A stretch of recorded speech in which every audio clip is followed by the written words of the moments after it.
Hello student, in this video I am going to explain you about muscular tissues. Okay, so all type of movements are brought about in the body with the help of muscular tissue, means they form our muscles. Okay, and muscles, what is the primary function of muscles? Is to provide movement. Okay, they contain long fiber like structure. Which are known as muscle fibers. These muscle fibers contain long thread-like proteinaceous fibers. Sorry student. So these muscle fibers contain long thread-like structure. They contain long thread-like structures. Okay. So these long thread-like structure are known as myofibrils. Okay. They are known as myofibrils. So student, again, muscular tissues are categorized into three types: striated or voluntary, unstriated or involuntary, cardiac. Okay. So student, first one, striated, stripped, skeletal or voluntary muscle fibers. These are the name of this single type of muscles. Okay, and it is very clear from its name,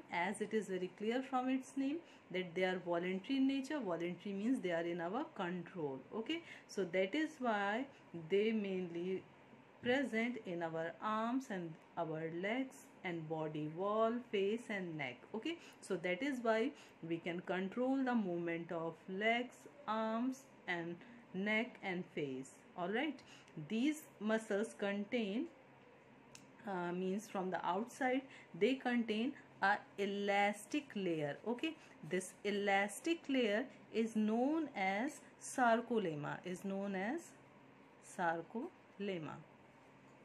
Okay, so this is sarcolemma, and this sarcolemma contain a fluid. That fluid is known as sarcoplasm, which contain myofibrils. Okay, and these myofibrils of striated voluntary muscles contain light and dark bands. Okay, now next to this is unstriated or involuntary muscle fibers. Unstripped or involuntary muscle fibers means they are not in our control. Okay, and the myofibrils of these muscular tissues do not contain any dark or light bands. Okay, and they are present in the walls of hollow organs such as stomach, intestine, urinary bladder. Okay, and they are not in our control. Then student, next to this is cardiac muscle. Okay, and it is very clear from its name, cardiac means heart, so that is why they are present in the heart. Okay, they occur in the walls of heart, and they are, again, the beating of heart is not in our control. That is why they are also involuntary in nature. Okay, then student, they again contain light and dark band just like striated muscles. Okay, so they are voluntary, they are involuntary, they are also involuntary. Thank you. Now next tissue is nervous tissues. Nervous tissues, they are highly specialized tissue due to which the animals are able to perceive and respond to stimuli. Okay, what is a stimuli? Stimuli are the change in environment.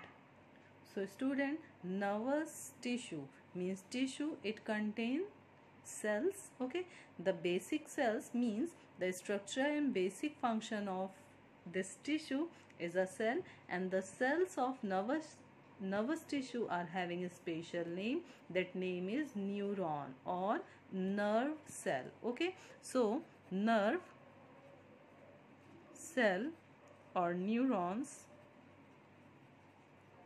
are the specialized cells of nervous tissue. Okay, this is a single nerve cell. Okay, this is a single nerve cell, or you can say neuron. So neuron contain a star shaped body. This star shaped body is a cell body, which is known as cyton,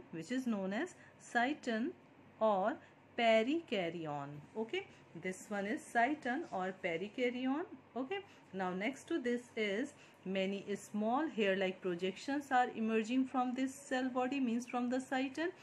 They are known as dendrites, and a long single tail-like structure is also extending from the cyton. This one is known as axon. This axon, okay, the highly branched end of axon is called terminal arborization.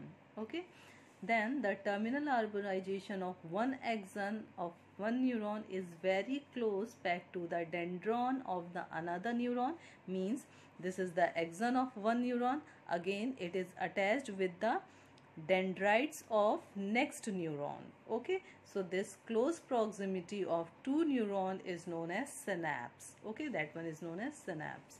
And where are these nervous tissues are present? They are present in brain and spinal cord, as well as all the nervous tissue which are present inside our body. Okay, so when these axon combines, they form a nerve.